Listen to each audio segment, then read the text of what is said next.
Delito aquí indicándome que ya, pero ya me avisarán ustedes, ¿sí? Señor, te damos gracias en esta tarde por este privilegio que nos das de acercarnos a tu bendita palabra. Queremos, oh Dios, que tú hables a nuestras vidas. Queremos, Señor, que tú toques nuestros corazones. Mira a cuántos hijos tuyos han venido esta tarde aquí para escuchar tu palabra. Y cuántos hijos tuyos, Señor, están ahora en sus casas tomando anotación, tomando apuntes, con el corazón abierto, deseando que tú les ministres. Señor, ayúdame. Dame sabiduría de lo alto para que cada vez que se predique tu palabra desde este púlpito, la gente sea bendecida y ministrada, aclarando dudas, quebrantando corazones, sacando a la luz tantas mentiras y engaños, Señor, que se han introducido falsamente en tu amada iglesia.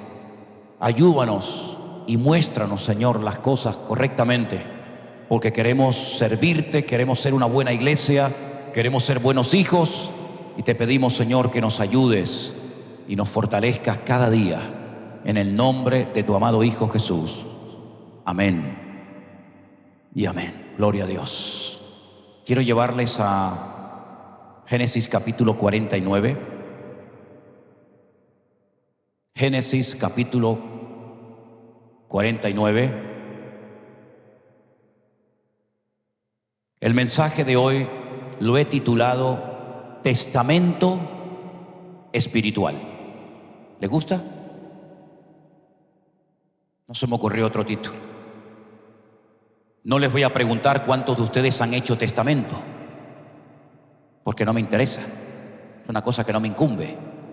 Pero los que habéis hecho testamento, habéis reflejado en ese documento oficial vuestra voluntad una vez que ya no estéis en este mundo. ¿A quién le vais a dejar vuestros millones, vuestros yates, vuestros aviones, palacios, villas, castillos, en fin, todo vuestro patrimonio, ¿no?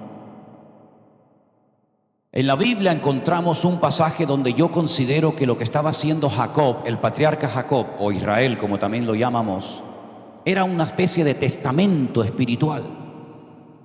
Y quiero leerles en el versículo 1 de Génesis 49 lo siguiente. Y llamó Jacob a sus hijos y les dijo: juntaos, juntaos, y os declararé lo que ha de acontecer en los días venideros. Juntaos y oíd, hijos de Jacob, y escuchad a vuestro padre Israel. Queridos hermanos, de todos los patriarcas, de los tres patriarcas que son Abraham, Isaac y Jacob, el que llevó una vida durísima, llena de pruebas, de luchas y de dificultades, sin lugar a duda fue Jacob. Jacob fue de los tres el que menos vivió. Su abuelo Abraham vivió 175 años, su padre Isaac vivió 180 y él vivió un total de 147 años, que ya está bien, ¿no? Pero cuando llega a Egipto y José le presenta al faraón a su padre, el faraón le dice: ¿cuántos años tienes? Y él les dice: tengo pocos y malos. En ese momento tenía 130 años. Todavía le faltaban 17 años más de vida y murió en Egipto. Pero él dio orden, como también José dio orden, de que no lo enterraran en Egipto, sino que hicieran ese largo recorrido desde Egipto hasta una ciudad de Israel que se llama Hebrón, donde hay una cueva que compró Abraham, que se llama la cueva de Macpela, que significa la cueva de las parejas. Y quiero decir que gracias al Señor yo he tenido en varias ocasiones la oportunidad de estar dentro de esa cueva. Pero dice, bueno, ¿la cueva dónde está? Es que el rey Herodes mandó a construir un enorme edificio y cuando entras dentro del edificio es como si entraras dentro de la cueva. Y es impactante, es realmente increíble cuando entras a una parte y ves la tumba de Abraham y de su esposa Sara. Y entras a otra parte de la cueva y te encuentras la tumba de Isaac y de Rebeca. y entras a otra parte y te encuentras la tumba de Jacob y su esposa Lea. Raquel no está enterrada allí porque dice que murió en el parto por el camino mientras paría y no está enterrada en la cueva de Macpela. Y es de los tres patriarcas, como acabo de decir, el que más sufrió. Realmente desde el vientre de su madre ya su vida fue una guerra. Su madre tuvo que ir a consultar y a orar al Señor y decirle: Dios mío, ¿por qué siento que llevo una guerra dentro de mi vientre? ¿Qué me está pasando? Hay una guerra dentro de mí. Y el Señor le dijo: es que llevas 2 hijos en tu vientre y el mayor servirá al menor. Y entonces el Señor le revela que hay 2 pueblos totalmente opuestos el uno del otro, que ella los lleva dentro y que algún día los parirá, porque Jacob era hermano gemelo de otro que se llamaba Esaú, que era completamente diferente a él, tanto por fuera como por dentro. En la Biblia en español no se aprecia, pero si ustedes pudieran leer cada vez que habla Esaú en hebreo, es tan vulgar, tan vasto hablando, habla tan mal, que uno se da cuenta de que no es un hombre espiritual. Es una persona muy vulgar, muy vasta a la hora de hablar, expresiones que utiliza que no se han traducido al castellano. Sin embargo, Jacob, cada vez que habla y dice algo importante, siempre menciona el nombre de Dios, siempre tiene a Dios en la boca. Esaú jamás fue un hombre espiritual. Fue el primero en salir, por lo tanto se le llamaba el Bejor, que significa en castellano el primogénito. La palabra Bejor viene del verbo berajá, que es la palabra bendición. Y era el que tenía el privilegio de ser bendecido, pero ya el Señor había tomado una decisión antes de su nacimiento. Y el Señor había escogido a Jacob, y llegó un momento cuando Esaú, dice la Biblia, que menospreció su primogenitura por un simple plato de lentejas. Ese fue el valor que le dio este hombre a la bendición de Dios, un plato de comida. ¿Para qué me sirve a mí? ¿Para qué quiero yo la primogenitura? Llegó a decir el profano, como lo llama Hebreos, Esaú. Cuando fue un tanto ya mayor, tuvo que huir para salvar su vida, porque la Biblia dice que su hermano Esaú quería matarlo. Y tiene que huir al extranjero por más de 20 años, y cuando llega a un lugar conoce a un tal Labán. La palabra Labán significa blanco, pero si lo lees al revés, significa tramposo, embustero. Y eso fue lo que fue Labán para él. Se convirtió en su suegro, pero lo engañó, lo manipuló, le ofrecía una cosa y luego le daba otra, y lo pasó realmente mal. Tuvo que trabajar muchos años para tener a su esposa. Al final le dan otra. Prefirió quedarse otros 7 años más y después otros 7 años más para poder traerse algo del extranjero y empezar una nueva vida en su país, en Canaán. Pero tenía pánico de volver a encontrarse con su hermano Esaú. La Biblia dice que distribuye a su patrimonio, a su familia, a sus hijos en varios campamentos para que si atacan el primero pueda escapar el segundo o el tercero. Se informa y le dicen que Esaú viene a su encuentro con 400 hombres armados. No es normal, no es lógico que un hermano que quiera saludar a su hermano venga con 400 soldados armados hasta los dientes. Jacob pasa una noche fatal, empieza a orar, empieza a clamar al Señor, se le presenta un ángel, que ya hemos hablado en varias ocasiones de quién se trataba o quién podía ser. Y la Biblia nos enseña que en ese encuentro queda cojo para toda su vida. Queda como un gusano arrastrando una de sus piernas hasta que muere. Y por eso hay versículos en el Antiguo Testamento que se conoce a Jacob como el gusano de Jacob. El nombre Jacob, la primera letra de su nombre es una letra muy pequeñita, parece una comilla que se llama la letra Yod, eso así como un ganchito, para que él recordara toda su vida que él enganchó por el calcañar a su hermano Esaú. La vida de Jacob fue una vida durísima. Cuando ya tiene hijos, un día una de sus hijas sale a pasear por una ciudad llamada Shechem o Siquén, Nablus en la actualidad, territorio palestino, y la Biblia nos enseña que ella salió a ver cómo vivían, cómo vestían, cómo se comportaban las chicas de ese lugar, pero también ella fue observada y dice la Biblia que aquella niña que salió del campamento, lo dice así, salió del campamento de Jacob, es decir, salió de la cobertura de su padre, salió a ver el mundo. Resulta que la violaron, abusaron de ella, y cuando llega a la casa de su padre le dice: papá, he perdido mi virginidad, me han violado, me han humillado, y esto fue un dolor tremendo, como podría ser un dolor tremendo para cualquier padre o madre hoy en día. Dos de sus hermanos, dos hijos de Jacob, Leví y Simeón, a pesar del que el que la violó quería casarse con ella, atacan la ciudad, matan a un montón de gente, y Jacob tiene que huir porque dice: me habéis hecho abominable ante los habitantes de Siquén, y tuvieron que huir, y otra vez, con toda cuesta buscando un lugar seguro donde poder estar. Cuando parece que las cosas se calman y las aguas vuelven a su cauce, envía a su hijo amado, a su hijo José, a una distancia de más de 60, 70 kilómetros de distancia, para que vaya y observe qué vida, qué comportamiento están llevando sus hermanos que supuestamente tenían que estar pastoreando ovejas, y mientras ven a José llegar de lejos, deciden acabar con su vida. Solamente por la gracia y por la misericordia de Dios, Jacob no murió ese día, José no murió ese día, sino que al final lo venden a una compañía de personas que iban rumbo a Egipto como esclavo, y le hacen creer al viejo Jacob que José ha sido despedazado por una mala bestia, y entonces Jacob entra en una profunda tristeza y dolor, algo que le partió el alma. Dice: descenderé al Seol con dolor todos los días de mi vida, primero me violan a una hija y ahora una bestia me mata a mi hijo. Pero era una gran mentira. Era una gran mentira que sus otros hijos le hicieron creer. Y uno muchas veces se ha preguntado: Señor, un hombre tan espiritual, porque a pesar de sus artimañas y de sus cosas, era un hombre que amaba a Dios. ¿Cómo es posible que un ángel o tu misma presencia, Señor, no le revelara a Jacob que era mentira, que José estaba vivo, que le habían engañado?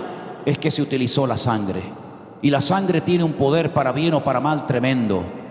Y fue por esa sangre de ese animal, no la sangre verdaderamente de José, que el Señor no le reveló en más de 22 años que su hijo José no había muerto, sino que estaba vivo, pero estaba en otro país como un esclavo, aunque después el Señor lo prosperó.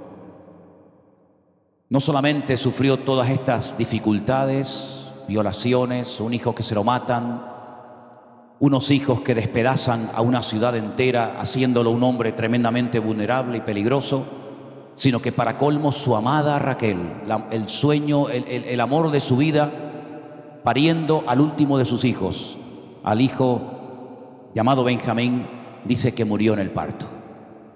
Sí, cuando uno observa la vida de Jacob, dice: Dios mío, un hombre de Dios, un hombre espiritual, un hombre que te amaba, su vida fue sufrimientos, tragedias, dolores, dificultades, de una manera u otra. Y así es como desciende a Egipto el viejo Jacob. Y cuando llega a Egipto, cuando ya sabe que está a punto de morir, porque me llama mucho la atención, tanto su abuelo Abraham como Isaac como Jacob sabían cuándo llegaba el momento de despedirse, de transmitir la bendición espiritual a la siguiente generación, de hacer, como dije al principio, esa especie de testamento espiritual. Y entonces él dice algo muy interesante, lo hemos leído esta tarde en el versículo 1. Llamó Jacob a sus hijos y les dijo: juntaos. No le dijo solamente: acérquense un poquito más, dice la Biblia que ya estaba prácticamente ciego, sino que le dijo a sus hijos: acérquense, juntaos, y una vez que estéis juntos, yo os voy a declarar lo que ha de acontecer en los días venideros. Esa era la intención de Jacob, hablar de los tiempos finales. Y quiero dejar bien claro que no era su intención hablar del final del cautiverio, del final de la esclavitud en Egipto, porque ellos sabían cuándo les tocaba salir. Ya su abuelo Abraham había recibido un día la información de parte de Dios de que en Egipto estarían 400 años, ni un día más ni un día menos. Por lo tanto, él no les va a revelar cuándo van a salir de Egipto, porque ellos sabían que de Egipto un día iban a salir, pero cuando se cumplieran 400 años. Él les quiere hablar de algo que en la Biblia se llama Aharit Hayamim. Esa es la palabra que aparece. Realmente significa el final de los tiempos. Pero no el final de los tiempos, repito, en Egipto, sino del final de los tiempos antes de la venida del Mesías. Eso es lo que significa la expresión en hebreo Aharit Hayamim, final de los tiempos o tiempos finales. De eso es realmente de lo que Jacob les quería hablar, pero realmente no les habló de eso. Si uno lee todo lo que Jacob dice en el capítulo 49 del libro del Génesis, más bien lo que Jacob está haciendo es, en base al carácter de cada uno de sus hijos, les da una palabra, les da una bendición, les da una exhortación. Tuvo 12 hijos y una hija llamada Dina, y a cada uno de ellos los identifica por su esencia. Es algo muy parecido a lo que Adán hizo en el jardín del Edén, cuando el Señor le dice, ponle nombre a los animales. Es curioso que Dios creó animales, pero no les dijo cómo se llamaban. Esa responsabilidad se la delegó al hombre. Le dijo, yo he creado todas estas especies animales, pero eres tú el que tienes que ponerle el nombre a cada uno de ellos. A los mamíferos, a las aves, a los peces, a todos los animales. ¿Y cómo lo hizo Adán? Adán en ese momento no había caído. Adán era el botón de muestra de lo que Dios era, de la esencia misma de Dios. Y él comenzó a darse cuenta de la esencia de cada uno de los animales, y en base al carácter que tendrían en el futuro, le da un nombre a esos animales que perdura hasta el día de hoy. Como por ejemplo las estrellas tienen nombre todas en hebreo, y cada una de ellas tiene un significado, lógicamente. Y por la traducción de esas estrellas se pudo saber cuándo iba a nacer el Mesías en Belén de Judea en su primera venida. Y es interesante notar que Adán descubrió la esencia de cada animal, y en base a esa esencia lo identificó y le dio un nombre. Eso es lo que está haciendo Jacob. Jacob sabe perfectamente, no simplemente porque es el padre de todos y cada uno de ellos, sino porque evidentemente su comunión con el Señor le permitió ir más allá de lo que tenía delante de sus ojos, y descubrió la esencia de Benjamín, descubrió la esencia de Judá. Se dio cuenta de lo que iba a ser en el futuro Simeón y Leví y Rubén y todos y cada uno de sus hijos. Y en base a esa esencia, en base a ese carácter, en base a esa personalidad de cada uno de ellos, Él le dice, a ti te doy esta palabra y a ti te doy esta otra palabra. Y no puedo ir nombre por nombre explicando lo que le dijo a cada uno de ellos, pero sí me llama la atención que primeramente la intención de Jacob no era esa realmente, sino era hablar de los últimos tiempos. Y por eso muchos comentaristas se preguntan, ¿y por qué no habló de los últimos tiempos? ¿Por qué el discurso, el testamento espiritual de Jacob se basó en dar exhortaciones y en dar aliento y en dar bendiciones a sus hijos y no profecías? Bueno, realmente nadie lo sabe. Mi opinión personal es que no era el momento para hablar de los Aharit Hayamim. No era el momento para hablar de los últimos tiempos. No era él el instrumento, el profeta que Dios iba a utilizar para que se plasmara por escrito en la Torá lo que iba a ocurrir en los últimos tiempos. Pero me llama muchísimo la atención de que él sabía que todavía faltaban 210 años para que salieran de la esclavitud en Egipto. Pero él sabe que él no va a salir de Egipto. Bueno, realmente sí salió, pero no vivo, sino muerto. Esto impactó tanto a su hijo José, que José dijo, quiero que me saquen de aquí como sacaron a mi padre el día que murió. No cogieron un barco, ni un avión, ni un tren, ni un coche, sino que fueron a pie, caminando desde Egipto, en el caso de Jacob, como dije, hasta la cueva de Macpela. Pero me llama muchísimo la atención porque estudiando este tema durante esta semana, en el capítulo 48 del libro de Génesis, y quiero leerles por favor los versículos 21 y 22, le dijo Israel a José, hay unas palabras específicas de Jacob para su amado hijo José. He aquí yo muero, pero Dios estará con vosotros y os hará volver a la tierra de vuestros padres. Y yo te he tomado a ti y yo he tomado a ti una parte más que a tus hermanos, la cual tomé yo de la mano del amorreo con mi espada y con mi arco. Y esto me impactó muchísimo, porque nosotros nunca vemos a Jacob peleando contra nadie con espada y con arco. Pero él está revelando a José un secreto. Yo te voy a dar a ti más que a tus hermanos. De hecho, el nombre José, Yosef, y yo me llamo José, José Manuel, significa añadidura. Cada vez que tú quieres decir, a ti te voy a dar más o te voy a añadir más, tienes que mencionar el nombre José, porque José no solamente es un nombre, sino que significa también añadidura. Te voy a dar más de lo que le voy a dar a tus hermanos. Y lo que le dice Jacob a José es que no solamente le va a dar más, le va a dar el doble a José, sino que además le dice que lo que le va a dar, dice, yo lo tomé de mano del amorreo con mi espada y con mi arco. Y no hay ningún pasaje en el libro del Génesis donde veas a Jacob peleando contra el amorreo con espada y con arco. Entonces uno tiene que estudiar y analizar qué significa esta expresión, con mi espada y con mi arco. Quiero ponerles ahí en la pantalla unas palabras para que las vean y así podamos entender un poquito más. La palabra que se traduce aquí por la palabra amorreo, en el versículo 22, en hebreo dice Emorí. Repito, la palabra amorreo en hebreo es Emorí. La tienen a mano derecha en hebreo. La primera letra que aparece es el artículo, el Emorí, el amorreo. Y si os dais cuenta, la segunda, la tercera y la cuarta letra de la palabra Emorí o amorreo están abajo, que es la letra Aleph, Men, Resh. Es decir, que en la palabra Emorí o amorreo está ligado al verbo que en hebreo lado abajo se llama amar, que significa decir. Es una referencia directa a Esaú, porque la estrategia de Esaú era convencer a su padre con palabras, a diferencia de lo que hacía Jacob, que era convencerlo con hechos y con acciones. Y cuando él dice, yo tomé con mi espada y con mi arco del Emorí, está mencionando a su hermano Esaú de una forma indirecta.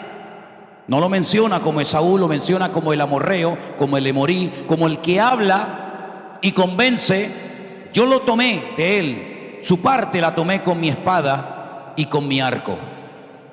Pero quiero decirles algo que a lo mejor nunca en su vida ustedes han oído, y seguramente cientos o miles de hermanos que están escuchando este mensaje en la vida lo habían oído. En la Biblia la espada en el Antiguo Testamento se compara con la sabiduría. En hebreo sabiduría es la espada y el arco son las oraciones. Y lo que está diciendo Jacob en un estilo totalmente hebreo es: yo le arrebaté a mi hermano Esaú con mi sabiduría y con mis oraciones la bendición y el terreno que le pertenecía a él. ¿Cuántos dicen amén?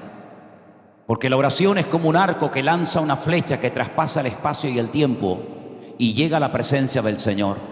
Porque la oración no conoce fronteras ni límites de ningún tiempo, de ninguna índole. Y cuando oramos es como si disparáramos hacia el trono de Dios una flecha que llega a su presencia y que nos devuelve el Señor con la respuesta y con la bendición. Es una forma metafórica de decirle a José: yo le quité a mi hermano con mi sabiduría, con mi espada y con mis oraciones, mi arco y mi flecha, la bendición que a él le correspondía. Y eso se lo dice a José aparte. Pero cuando él comienza a bendecir y hablar con cada uno de sus hijos, menciona a su primogénito. Y el primogénito fue Rubén. Y ustedes saben, o no sé si ustedes conocen, lo que hizo Rubén contra su padre. Se acostó, mantuvo relaciones con una de sus concubinas. Y entonces su padre le dice: tú eres mi primogénito. Tú eres el que tenías que llevarte todos los derechos de primogenitura. y lo que sobrara serían para tus hermanos. Pero debido a tu impulsividad, debido a tu carácter, debido a lo que hiciste, que no supiste dominarte a ti mismo, has perdido todos tus derechos de primogenitura. Y si ustedes estudian y analizan todo el Antiguo Testamento, no hay nadie importante que saliera de la tribu de Rubén, ni uno. Lo perdió absolutamente todo, por un momento de placer, por haber quebrantado el lecho de su padre, por no haber tenido dominio sobre sus impulsos, lo perdió absolutamente todo. Luego aquí hay una lección muy importante para nosotros, y es que con nuestro carácter podemos atraer o espantar, alejar la bendición de Dios de nuestras vidas. Con nuestro carácter sometido al Señor, si sometemos al Señor nuestro carácter, el Señor lo puede cambiar, lo puede transformar y utilizar para su honra y para su gloria. Pero nuestro carácter o lo controlas y dominas, o te termina controlando y destruyendo a ti. Y al final puedes terminar perdiendo lo más grande que puede tener un ser humano en esta vida. ¿Sabe lo que es? La bendición de Dios. José supo controlar sus impulsos. José no le dio lugar a la ira, a la venganza, al odio, a los celos, a la amargura. Jamás. Por eso, como decía el otro día, nunca van a ver a José perdonando a sus hermanos. Eso no significa de que no los perdonara, pero no hay un momento literal en el libro del Génesis donde diga, vengan para acá, miren, yo les perdono por todas las ruindades y por todas las cosas terribles que me hicieron. No lo hay. Y uno se pregunta, ¿y por qué no hay ningún pasaje en la Biblia donde literalmente veamos a José perdonando a sus hermanos? Por una sencilla razón, porque José no tenía nada que perdonarle a nadie. Porque él consideraba que todo lo malo que hicieron sus hermanos contra él fue permitido por el Señor.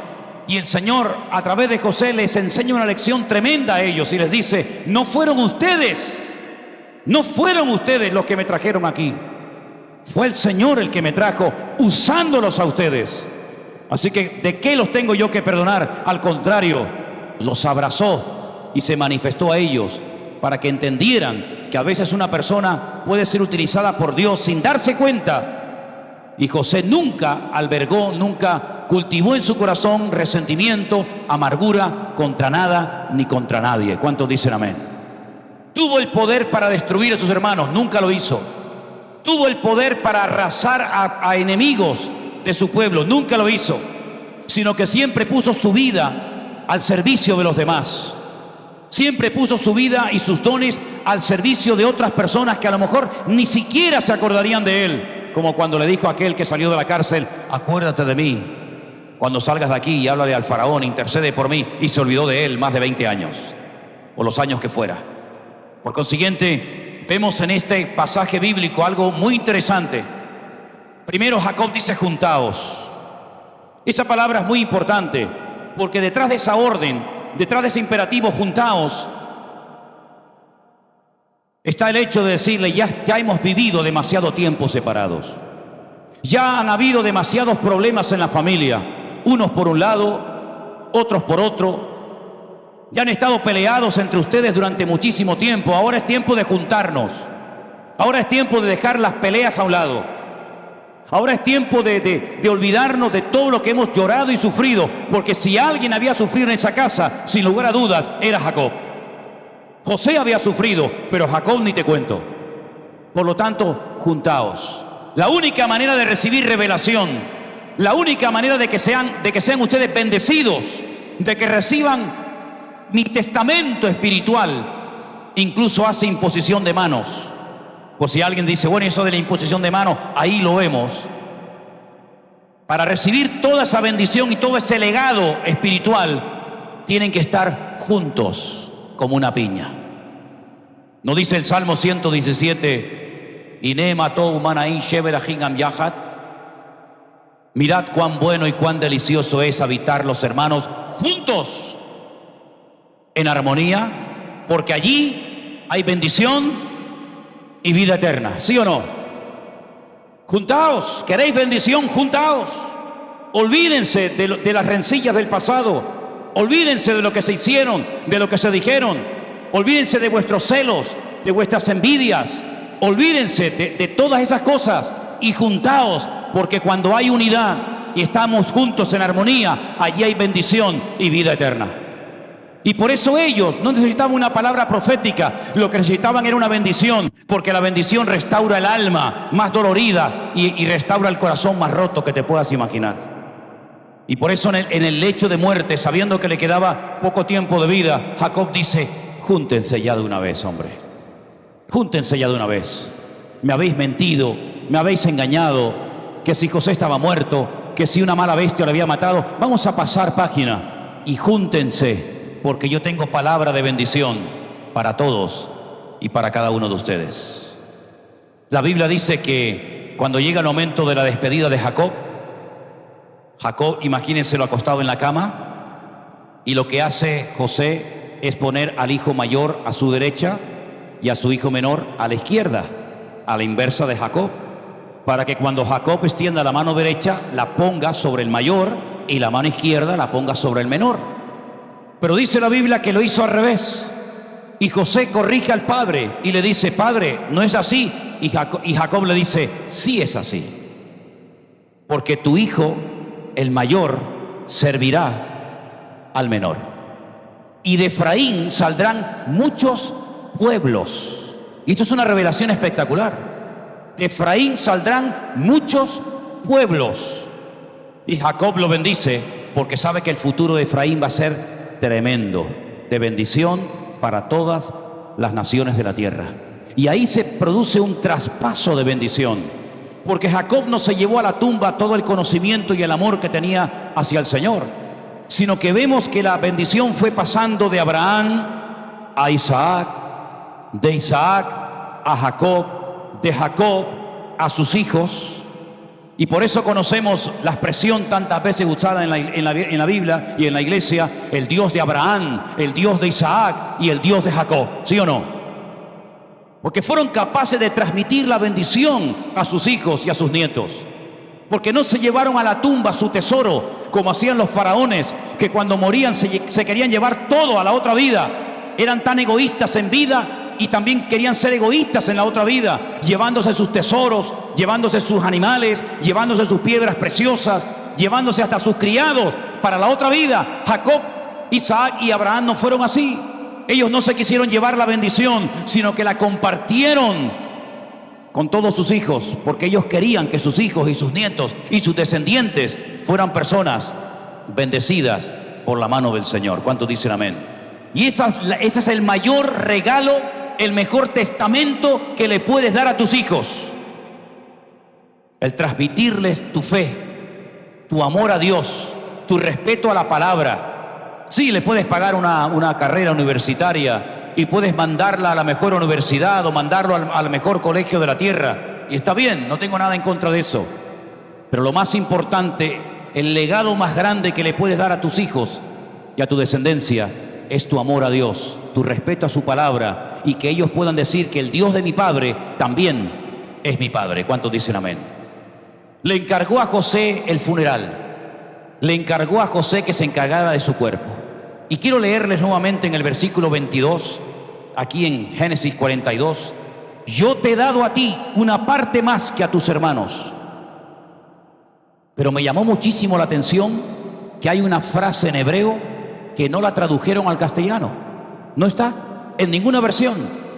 En español, repito, dice el verso 22: yo te he dado a ti una parte más que a tus hermanos. En hebreo dice: yo te he dado Shechem, yo te he dado Shechem y una parte más que a tus hermanos. Shechem, Siquén, donde violaron a tu hermana Dina, esa ciudad será para ti para siempre. ¿Saben dónde está enterrado José? ¿En la cueva de Macpela? ¿En Jerusalén? No. La tumba de José, que aún se puede visitar, que hoy en día se llama la ciudad de Nablus, se encuentra nada más y nada menos que en Shechem.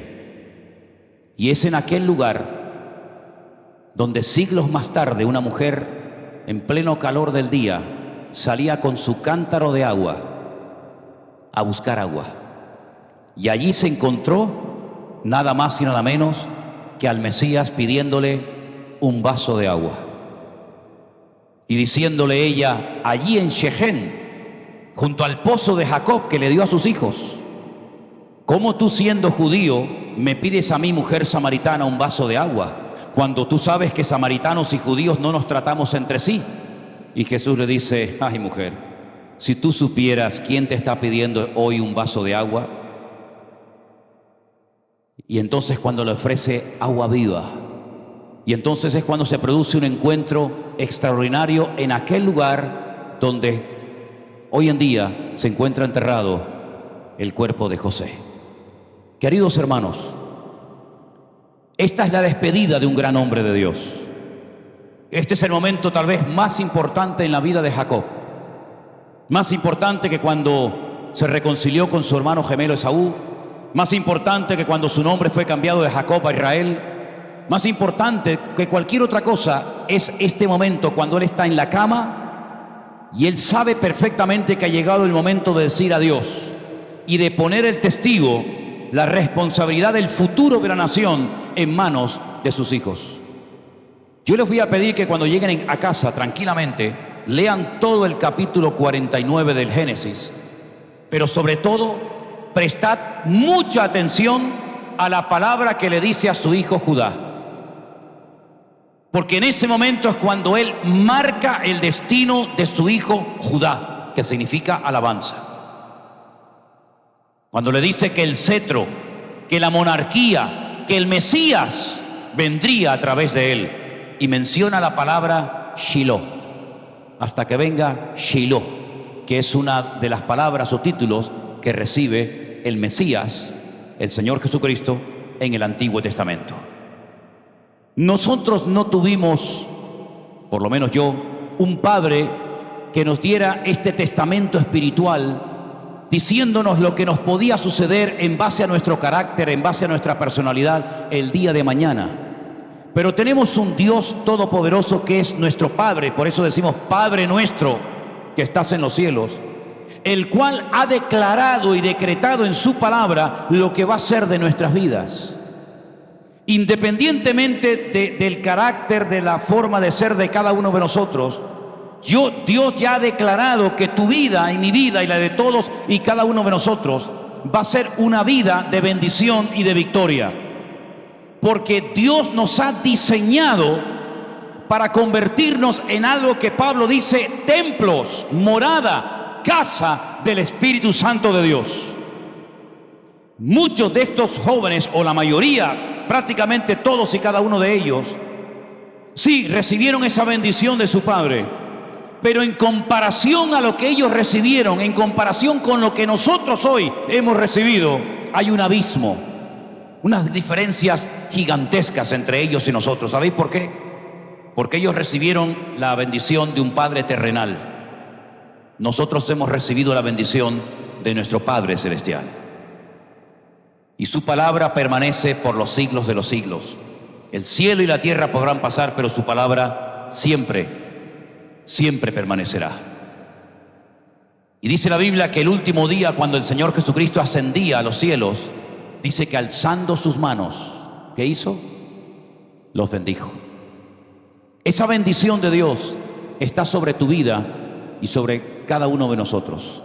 Valórala, apréciala. La bendición de Dios es una realidad y su bendición es tan variada, tiene tanta forma de manifestarse, que a unos Dios los ha bendecido y lo ha usado de una manera, y a otros Dios los bendice y los usa de otra manera, porque ahí vemos lo multifacético de nuestro Dios. Ahí vemos cómo Dios tiene bendición para todos y para cada uno de nosotros. En el Antiguo Testamento era el mejor, era el primogénito, el que se llevaba 3/4 partes de todo. La bendición material, la bendición espiritual. Pero en Cristo Jesús no hay favoritos, no hay acepción de personas. Amén, hermanos. Todos tenemos la misma opción de ser usados, de ser bendecidos por la mano de nuestro Dios. Porque el Dios mío es el Dios de todos y cada uno de nosotros en esta tarde. ¿Cuántos dicen amén? Por lo tanto, no se sienta menospreciado ni infravalorado. Porque es verdad que hay palabras que el Señor a través de Jacob dirige a algunos de sus hijos que son fuertes. Hay algunos momentos en los que Jacob le recuerda a sus hijos cosas terribles que hicieron en el pasado. Por ejemplo, a Leví y a Simeón. Dice, yo no tengo nada que ver en esa impulsividad, en esa violencia, en esa venganza que manifestaste. Yo no soy así, ¿verdad? Jacob no era un hombre vengativo. Tenía otros defectos, pero no tenía ese. Pero en Cristo Jesús todos hemos sido aceptados tal y como somos. Todos y cada uno de nuestros pecados han sido perdonados. Y ahora tenemos que estar disfrutando de nuestra comunión con Dios, porque el mejor testamento espiritual de la historia ya lo tenemos en nuestros corazones. Cuando el Señor Jesucristo, y creo que hoy es un día muy bueno para recordar estas palabras, cuando Él dijo en la cruz, consumado es. Todo lo necesario para nuestra salvación, todo lo necesario para poder mantenernos firmes y en victoria, ya lo tenemos. ¿Cuántos dicen amén? Ya tenemos todo lo que necesitamos para poder vivir en victoria y mantenernos firmes y servir al Señor. Úsalo. No sigas pidiendo cosas que ya tienes. Es más bien ora para que el Señor te dé sabiduría para usar lo que ya tienes. No tenemos que imitar a nadie. No tenemos que mirar lo que hace fulano o mengano, porque el Señor ha repartido a cada uno como Él quiere y a cada uno lo usa como quiere, cuando quiere y donde quiere. ¿Cuántos dicen amén? Y yo creo que estamos viviendo en unos tiempos gloriosos en los que la bendición de Dios está con nosotros y nunca jamás se apartará de tu vida. ¿Cuántos dicen amén? Cierra tus ojos ahí donde estás, por favor, y vamos a orar a nuestro Dios, dándole gracias de todo corazón, porque así como Jacob